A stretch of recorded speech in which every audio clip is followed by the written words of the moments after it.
All right. I'm live on Facebook. This is Brent Leary, and I'm with Joe Galvin from Vistage. And we're going to talk a lot about small businesses and their confidence in the economy and going forward in this new year. But before we do that, Joe, thanks for joining me. Joe is the Chief Research Officer for Vistage. So, Joe, thanks for joining me. Thanks, Brent. It's a pleasure to be here and share just some of the stuff that we're learning from our community of small business CEOs, business owners, and presidents out there across the country. So before you fill us all in on Vistage, give us a little of your personal background. Personally, I started in sales with Xerox in 1984, what I call the end of analog selling. This was before computers, before cell phones, and had the pleasure of, at Xerox, joined Gartner when it was a very small company, $40 million company. Was in sales for a long time there, then transitioned in 2001 to become a Gartner analyst, and that started me down the path of business analysis. That was a great run with Gartner. I joined Serious Decisions, had the opportunity to create a research function for Miller Heiman, and here at Vistage, I'm tasked with creating a research service for our members that focuses on the issues, topics, and decisions of leadership optimization and business performance. And that's what we're focused on. So tell us a little bit more about the Vistage community. Yeah, Vistage is comprised of over 22,000 worldwide, 15,000 here in the United States. CEOs, business owners, key executives, entrepreneurs who work together in peer advisory boards to learn from each other, to share ideas, all facilitated by Vistage Chair. You know, the concept is that no one is as smart as all of us. And what we found is that small business owners, small business CEOs, they tend to operate in isolation. They tend not to have an objective source where they can go. And they find that this peer advisory board gives them a place of confidence and a place of security where they can talk about the issues, the decisions, and the topics of importance to them.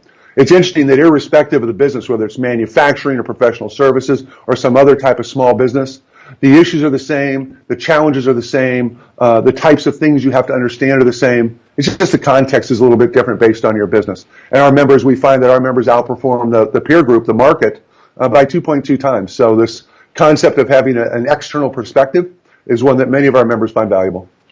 And you guys just recently published one of your monthly, is it the S&B kind of confidence index that you do with the Wall Street Journal? Tell us a little bit about that. Yeah, every month since going back to 2012 with the Wall Street Journal, we publish the Vistage, the Wall Street Journal Vistage Small Business CEO Confidence Index.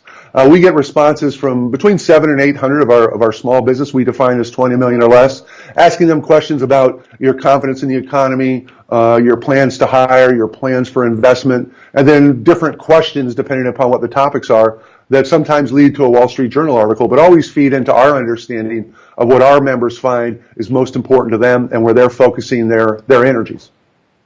So let's talk a little bit about some of the results, because it was kind of interesting to see how things have changed so dramatically over a short span of time, particularly like the overall 65% of all small business firms in December 2017, up from 57% in the last month, and up from 43% in December of 2016. So it seems like there's a lot of confidence, and it's just accelerating at this point.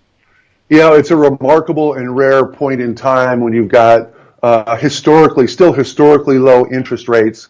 Inflation is a non-factor. We're effectively at full employment, which sounds like a good data point, but is a real challenge for small businesses.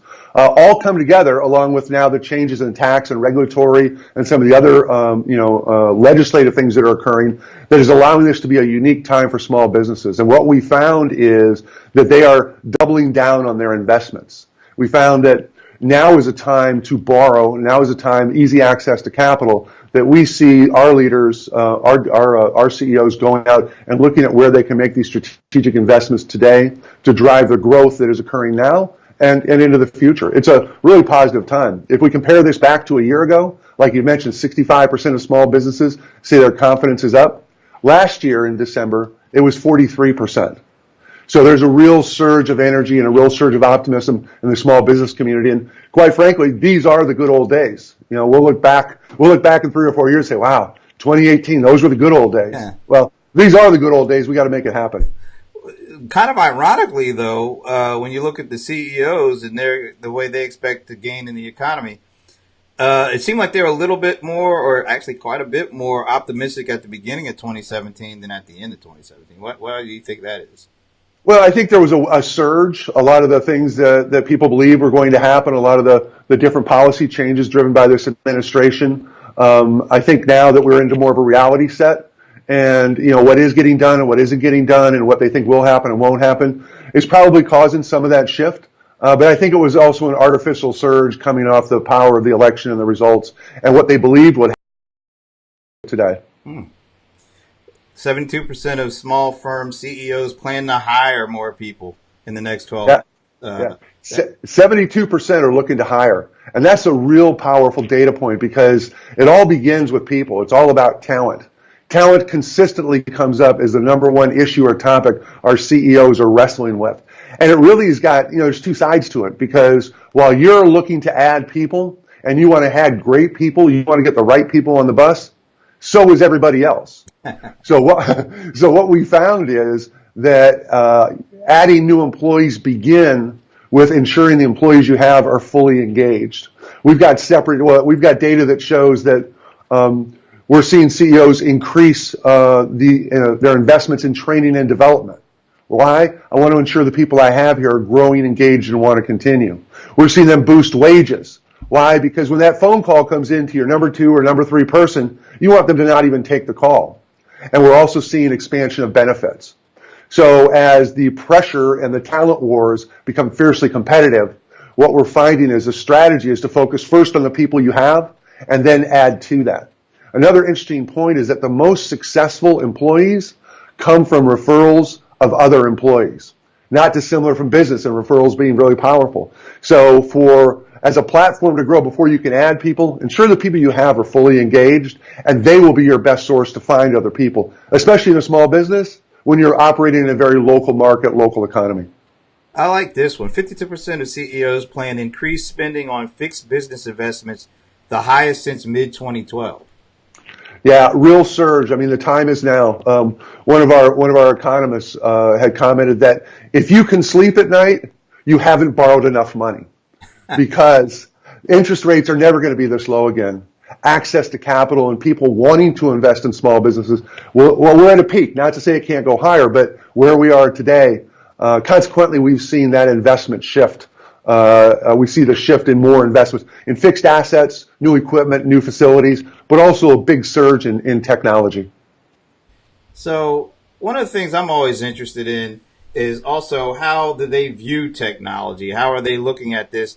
Is this a time where some of those investments are going to be in strategic parts of or pieces of technology for growing sales or getting more profitability or cutting costs? Yeah, we did a study earlier last year, in the middle of summer last year. We did a study in August and published in October with Salesforce, exactly on that topic of how specific to small and mid-sized business, how technology plays. And we found a couple things. One, that there's still a high percentage of small businesses out there that are working in homegrown spreadsheet, whatever you make up type of applications to manage their business. We see another population that are using a combination of multiple point solutions, and we're seeing another group that are using packaged applications. And what we find is that in those organizations that are on a high growth track, they're more likely to use a packaged application, but more importantly, and this goes across all aspects, they are more likely to be more effective in its use. That organizations that are growing don't just buy the technology, but they're very good at using it. They focus on the execution. We did a comparison between high growth, double-digit 2-year performance versus no growth, and we found a real disparity between the high growth organization's ability to really capitalize on what that technology is versus the low growth being highly inefficient in how they use it. So I think there's a fine line between making the investment and making it work. And that's why we think that leadership is the art of execution. It's the ability to not just buy the technology, but to put it in place and then do the change management and the innovation required to really get the power of what that technology can do. And it's a huge value for small businesses because it gives you the ability to compete with the big boys. I think back to the days, in the 80s and 90s, only the big enterprise class organizations could afford this class of capability. Now there's so much out there and there's so many capabilities that for small businesses, technology truly becomes a force multiplier. So, with all this extremely high confidence and sentiment, it sounds great. They're doing things, they're investing, they're getting more employees. What things, and this is just asking your opinion, what things are they or should they still be doing that they aren't doing just yet when it comes to getting ready and taking advantage of all this sentiment that they have? Well, I think first and foremost, it's making good decisions. If you really separate your high performance, world class small business CEOs, or any CEOs for that matter, it's about their ability to make good decisions. Now, you can make decisions based on your instinct or gut feel. And at the end of the day, we end up rationalizing it with our gut feel, right? You can apply your judgment. This is what I think and how it might work. But where we see optimized decision making occur is when they reach out and expand their perspectives. They tap into others with expertise, people that have been down that path before, maybe someone who's been successful in making this work. It's this ability to bring the perspectives of others combined with your instinct and your judgment that leads to optimized decision making. So there's two elements to this, Brett. One is you have to be able to make good decisions, and then you have to execute. So if CEOs are in the business of making decisions, then leadership has to be the art of execution. And whether you're a big company or a small company, if you're not able to lead your organization, if you're not able to affect change, my suggestion is don't spend the money, because all it's going to do is look nice when you report to your board or your sponsors or your owners, and it's actually going to be a drag on your business. All right, Joe. So we blasted through a whole bunch of information that I put out there, but you guys are always putting out things. You got a monthly survey. You say you have a quarterly survey. Where can people go to get this information and learn more about Vistage in this community? Real simple. Just go to Vistage, Vistage, Vistage.com. That will take you to our landing page. On the right side, you'll see Research and Insights, and you can click there and you can go to the Research Center. That's where we put the proprietary content that we create, along with the content that we curate from our expert speakers and our chairs. You'll find our quarterly confidence index. This is against all of our members, irregardless of revenue. We publish that quarterly, and every month you can find the Wall Street Journal Vistage Small Business Confidence Index. We take it every month. We get about 700 to 800 responses, and it's a really interesting gauge on what people are thinking about today. It's real time, and the thing that is really, and you know this is a research that makes this data so strong, is not just the number, but the quality of responses. I know that every response is a CEO, a business owner, a president, because they're our members, and they work together to make better decisions, become better leaders, and get better results. So if you're not getting good results today, there's a lot of ways that you can find out ways to do that, because this is, as I said, these are the good old days. And we'll definitely be having more conversations down the line. So thanks again, Joe, for your time. Great. And we'll definitely be looking out for that information. Thank you, Brad. I look forward to sharing more with the community going forward.